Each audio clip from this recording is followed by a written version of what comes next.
کیا آپ جانتے ہیں حضرت داؤد علیہ السلام کی قوم بندر کی بن گئی؟ حضرت داؤد علیہ السلام کی قوم کے 70,000 آدمی عقبہ کے پاس سمندر کے کنارے ایلا نامی گاؤں میں رہتے تھے۔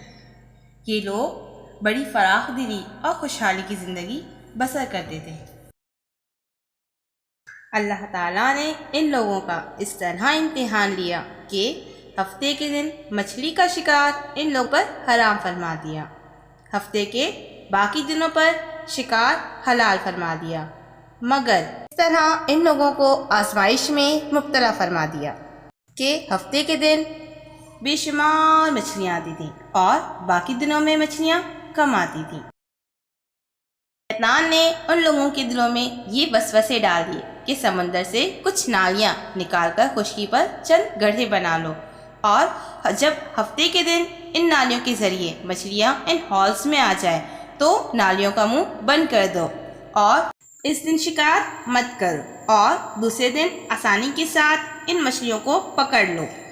ان لوگوں کو یہ شیطانی ہلے بازی پسند آئی، اور ان لوگوں نے یہ نہیں سوچا کہ جب مچھلیاں نالیوں کے ذریعے گھڑوں میں جمع ہو گئیں تو یہی ان کا شکار ہو گیا، تو ہفتے کے دن ہی شکار کرنا پایا گیا جو ان کے لیے حرام تھا۔ اس موقع پر ان یہودیوں کی 3 جماعتیں ہو گئیں۔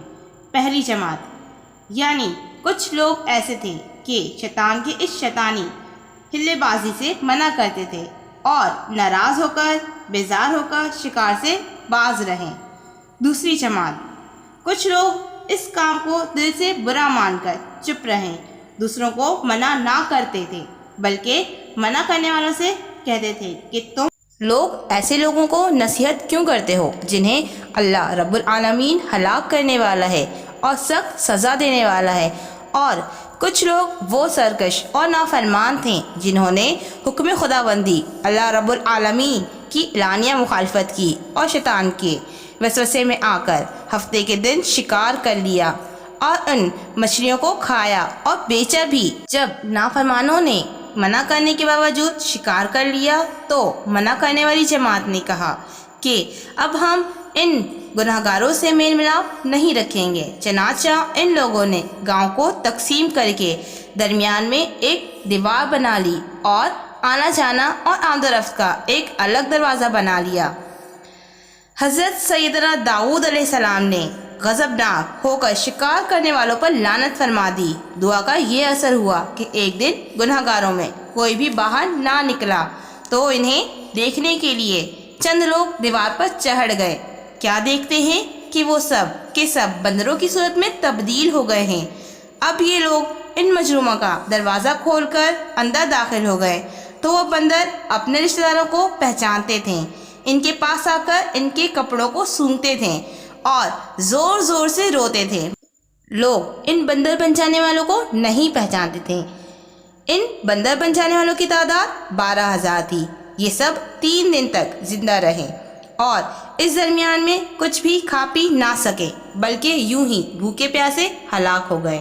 شکار سے منع کرنے والا گروہ ہلاکت سے سلامت رہا، اور صحیح بات بھی یہی ہے کہ دل سے برا جان کر خاموش رہنے والوں کو بھی اللہ رب العالمین نے ہلاکت سے بچا لیا۔ اور اس واقعے سے یہ سبق ملتا ہے کہ شیطانی وسوسے میں پڑھ کر اللہ تعالیٰ کے احکام کے نافرمانیوں کا کتنا برا انجام ہے اور اس قدر خطرناک ہوتا ہے، اور اللہ کے نبی جن بدنصیبوں پر لعنت فرما دیں وہ کیسے ہولناک عذاب الہی سے گرفتار ہو کر دنیا سے نیست و نابود ہو کر عذاب النار میں گرفتار ہو جاتے ہیں اور دونوں جہاں میں ذلیل و خوار ہو جاتے ہیں۔ اصحاب ایلہ کے اس دل ہلا دینے والے واقعے میں ہر مسلمان کے لیے بہت بڑی عبرت اور نصیحت کا سامان ہے۔